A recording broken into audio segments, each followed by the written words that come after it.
ছোলার ডালের রেসিপি অনেকেই অনেকভাবে ট্রাই করেছেন, কিন্তু আজকে আমি ট্রাই করছি একটু অন্যভাবে। গরম গরম লুচি, পরোটা, রুটি, ভাত, এমনকি পোলার সাথেও কিন্তু খেতে দারুণ লাগবে। তাহলে রেসিপিটা বানানোর জন্য এখানে আমি ছোলার ডাল নিয়েছি ৩০০ গ্রাম। আর ডালটা আমি ৩-৪ ঘন্টা পানি দিয়ে ভিজিয়ে রেখেছিলাম।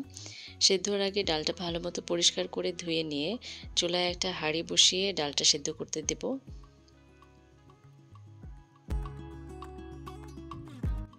ডালটা সেদ্ধর জন্য বসিয়ে দিলাম।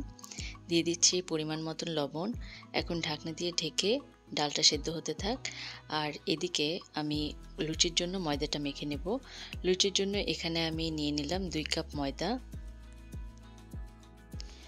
এরপর এখানে দিয়ে দিচ্ছি স্বাদ মতো লবণ, হাফ চামচ চিনি আর রান্নার সয়াবিন তেল দিয়ে ময়দা মাখানোর আগে ড্রাই ইনগ্রিডিয়েন্টসগুলো ভালো মতো ময়দার সাথে মেখে নিব। এরপর আমি অল্প অল্প পানি দিয়ে ময়দাটা মেখে নিচ্ছি। চেষ্টা করবেন ময়দার ডোটা নরমভাবে মাখিয়ে নিতে। ডোটা যত বেশি নরম হবে লুচিটা কিন্তু তত সফট হবে। লুচির জন্য ময়দা মেখে নেওয়া হয়ে গেছে। এখন উপর থেকে যেন ড্রাই হয়ে না যায় সেজন্য ১ চামচ তেল মেখে রেস্টে রেখে দেব ২০ মিনিটের জন্য। এতে করে ময়দার ডোটা অনেক সফট হবে আর লুচিটা খেতে নরম এবং মচমচে হবে। ডালটা সেদ্ধ হয়েছে কিনা একটা ডাল নিয়ে চেক করে নিচ্ছি। যদি দেখেন আঙ্গুলে চাপ দিলেই ডালটা মিশে যায় তাহলে বুঝবেন ডালটা ঠিকমতো সেদ্ধ হয়ে গেছে।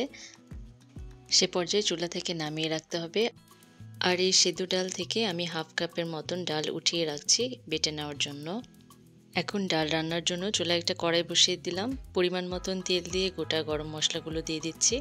গরম মশলার মধ্যে এখানে আমি নিয়েছি একটা দারচিনি, ২টা লবঙ্গ, একটা এলাচ, একটা বড় এলাচ, একটা তেজপাতা আর সামান্য পরিমাণে জয়ত্রী। মশলাগুলো থেকে যখন হালকা ফ্লেভার বের হবে তখন দিয়ে দিচ্ছি পেঁয়াজ কুচি। পেঁয়াজটা তেলের মধ্যে ভেজে নেওয়ার পরে যখন এরকম ব্রাউন কালার হয়ে আসবে তখন অ্যাড করছি বাটা মশলা। বাটা মশলার মধ্যে এখানে আমি নিয়েছি ১ চামচ জিরা বাটা আর ১.৫ টেবিল চামচ নিয়েছি আদা রসুন বাটা। আর মশলার মধ্যে থেকে কাঁচা ভাবটা দূর হওয়ার জন্য এভাবে কিছুক্ষণ তেলের সাথে নেড়ে নিচ্ছি। এরপর অ্যাড করছি পানি। পানিটা দিয়ে আমি কিছুক্ষণ মশলাটা কষিয়ে নেব। এরপর অ্যাড করছি গুঁড়া মশলাগুলো। গুঁড়ো মশলার মধ্যে নিয়েছি হলুদ গুঁড়ো, মরিচের গুঁড়ো, ধনিয়া গুঁড়ো আর স্বাদ মতো লবণ। আর এই মশলাটা কষানোর জন্য সেদ্ধ করা ডালের পানিটা ইউজ করেছি। আপনারা চাইলে গরম পানি ব্যবহার করতে পারেন। মশলাটা ভালো মতো কষানো হয়ে গেছে। এখন দিয়ে দিচ্ছি সেদ্ধ করা ছোলার ডাল। ডালটা দেওয়ার পর মশলার সাথে আরও কিছুক্ষণ কষিয়ে নিচ্ছি।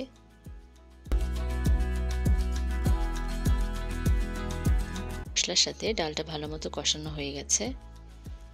ডালটা কষানোর পরে গ্রেভির জন্য দিয়ে দিচ্ছি বাকি পানিটা, ঠিক এরকম। আর এখন দিয়ে দিচ্ছি সেদ্ধ করার সময় যে ডালটা উঠে রেখেছিলাম বেটে নেওয়ার জন্য, সেই বাটা ডালটা এখানে অ্যাড করে দিচ্ছি। এভাবে ডাল রান্না করলে গ্রেভিটা ঘন হবে কিন্তু প্রত্যেকটা ডাল আস্ত থাকবে। আমরা সাধারণত ডাল রান্নার সময় চামচ দিয়ে ঘেঁটে দিই, সেটা না করে কিছুটা ডাল সেদ্ধর সময় এভাবে তুলে নিয়ে বেটে দিলে ডালটা বেশ ঘন হয় আর আস্ত থাকে। আর ফ্লেভারের জন্য দিয়ে দিচ্ছি কয়েকটা কাঁচামরিচ। এটা যতক্ষণ ফুটছে ততক্ষণ আমি লুচিটা বানিয়ে নিব। ডোটা একদম পারফেক্টলি সফট হয়ে গেছে। এবার এর মধ্যে থেকে একটা একটা করে লেচি কেটে নেব।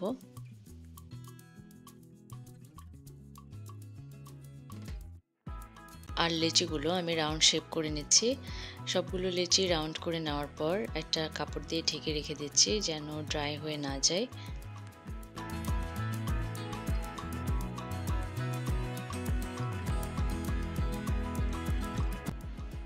এবার লুচিগুলোকে বেলার জন্য অল্প একটু ময়দা ছড়িয়ে ভালো করে বেলে নেব।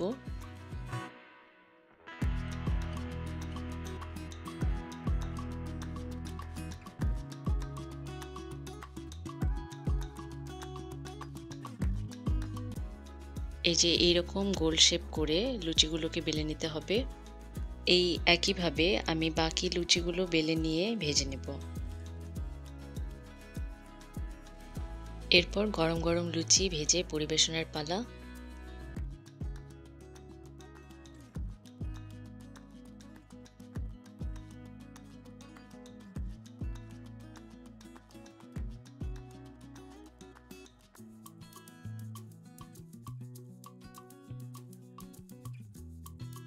আমার লুচিগুলো ভেজে নেওয়া হয়ে গেছে আর সবগুলো লুচি কিন্তু এরকম ফুলকো হয়েছে। এদিকে ছোলার ডালটা পারফেক্টলি কুক হয়ে গেছে, এখন বাগার দিয়ে নিব। তো বাগারের ক্ষেত্রে এখানে আমি দিয়েছি শুকনো মরিচ, পেঁয়াজ কুচি। পেঁয়াজটা যখন এরকম ব্রাউন কালার হয়ে আসবে তখন এই ডালের সাথে মিক্স করে নেব। আর নামানোর আগে 1 চামচ ঘি দিয়েছি। ঘিটা দিলে এটার খাবারের স্বাদটা আরও বহুগুণ বেড়ে যায়, টেস্টটা এত ভালো আসে। আপনারা কিন্তু এটা অবশ্যই ট্রাই করবেন, নামানোর আগে 1 চামচ ঘি দিবেন। আর ডালটা কিন্তু এরকম গ্রেভি অবস্থায় নামিয়ে ফেলতে হবে। যদি বেশি শুকিয়ে ফেলেন তাহলে কিন্তু খেতে ভালো লাগবে না। এখন গরম গরম পরিবেশনের পালা। আশা করছি এই সম্পূর্ণ রেসিপিটা আপনাদের নিশ্চয়ই ভালো লেগেছে। আর যদি ভালো লেগে থাকে অবশ্যই কিন্তু আমাকে কমেন্টে জানাবেন। আর এই ছোলার ডালটা গরম গরম খেতে কিন্তু অসম্ভব মজা লাগে। রুটি, পরোটা, লুচি, গরম ভাত, এমনকি পোলাওর সাথেও কিন্তু খেতে ভালো লাগে। আজকের এই ব্রেকফাস্ট রেসিপিটা আপনাদের কেমন লাগলো আমাকে কমেন্টে জানাতে পারেন। আর রেসিপিটা ভালো লাগলে চ্যানেলটা সাবস্ক্রাইব করে নিয়মিত চ্যানেলের পাশে থাকবেন।